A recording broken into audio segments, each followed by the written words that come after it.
સુરતમાં ટ્રાફિક પોલીસનું અનોખું અભિયાન સામે આવ્યું. સુરત અને હવે સાયલેન્ટ સિટી બનાવવા માટે ટ્રાફિક પોલીસે પ્રયાસ કરી રહી છે. શહેરમાં વધતા નોઇઝ પોલ્યુશન સામે પોલીસની કાર્યવાહી સામે આવી છે. સુરતમાં ટ્રાફિક ડીસીપી સહિતનો સ્ટાફ નોઇઝ પોલ્યુશન માટે લોકોને રસ્તા પર સમજાવવા ઉતર્યા હતા. સુરતમાં ટ્રાફિક પોલીસનું અનોખું અભિયાન સામે આવ્યું. સુરત અને હવે સાયલેન્ટ સિટી બનાવવા ટ્રાફિક પોલીસનો પ્રયાસ હાથ ધરાયો હતો. શહેરમાં વધતા નોઇઝ પોલ્યુશન સામે પોલીસની કાર્યવાહી સામે આવી હતી. સુરતમાં ટ્રાફિક ડીસીપીએ મહત્વનો સ્ટાફ નોઇઝ પોલ્યુશન માટે લોકોને રસ્તા પર સમજાવવા ઉતાર્યા હતા અને વાહન ચાલકોને રસ્તાઓ પર બિનજરૂરી હોર્ન વગાડવા અપીલ કરાઈ હતી. ગાડીઓમાં મોડિફાઈ હોર્ન વગાડનાર સામે સખ્ત કાર્યવાહી કરવામાં આવશે. રિક્ષા, બાઇક કે મોટા વ્હીકલમાં હાઈ ડિસેબલ સાથે લગાવેલ હોર્નને કડાવી દંડનાત્મક કાર્યવાહી કરવામાં આવશે. અને બિનજરૂરી અકસ્માતનું પ્રમાણ વધી રહ્યું છે.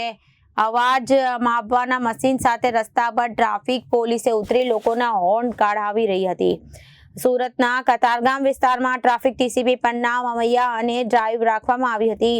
ઊંચા અવાજે હોર્ન વગાડતા રિક્ષા ચાલકોને દંડ ફટકારવામાં આવ્યા હતા. રિક્ષા પરથી ધ્વનિ પ્રદૂષણ ફેલાવતા હોર્ન ઉતારવામાં આવ્યા હતા.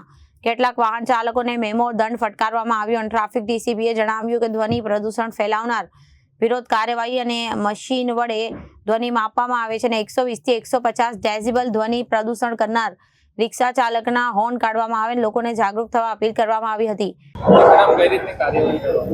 છેલ્લા 10 દિવસમાં અલગ અલગ જંકશન્સ ઉપર ટ્રાફિક પોલીસ દ્વારા જે કેમ્પેન ચાલી રહ્યું છે એમાં લોકોને અવેર કરી રહ્યા છે અને જે લોકો ટ્રાફિકના નિયમોનો ભંગ કરે છે એમને દંડ પણ આપી રહ્યા છે. કુલ 10 દિવસમાં અમે લોકો 24,800 લોકો ઉપર ચલણ આપેલા છે અને ટોટલ અમે લોકોએ 12,42 લાખનો દંડ વસૂલ કરેલો છે. અલગ અલગ જંકશન્સ ઉપર જઈને અમે લોકોને પ્લે કાર્ડ અને માઇક સાથે અવેર કરી રહ્યા છે અને સાથોસાથ જે લોકો મોડિફાઈડ હોર્ન વાપરે છે અને મોડિફાઈડ સાયલેન્સર વાપરે છે એ લોકોની પર અમે કાર્યવાહી કરી રહ્યા છીએ. Bureau report, Janadesh news.